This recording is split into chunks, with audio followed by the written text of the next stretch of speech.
Hey Lifetree, Pastor Dan here with your daily tree. 3 minutes of encouragement for you. Hope everybody's doing okay.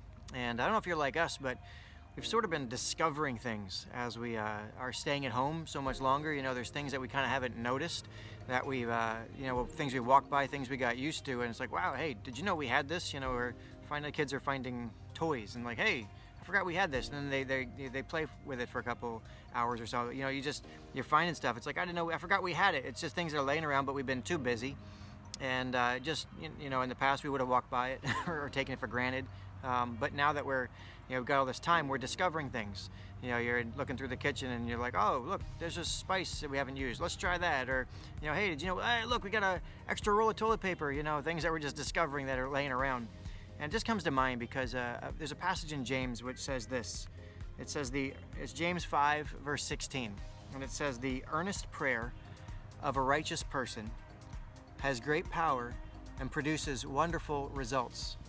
Think about that. The earnest prayer of a righteous person has great power and produces wonderful results. And I was just thinking about that. You know, we're sitting around every day wondering what we can do sometimes. I mean, some of us are really busy, some aren't so busy, but either way, it's a new day.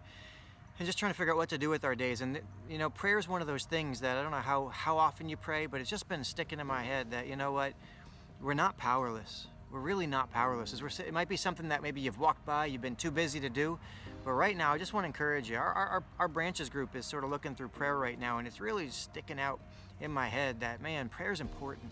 It really is. And it might be like an old toy left, and they've walked by it because your life's been so busy, but in this season I think God's sort of maybe waking me up, and hopefully maybe a wake-up call for you as well, and just reminding us all the importance of prayer, the prayer of a righteous person, the prayer of somebody who prays in faith.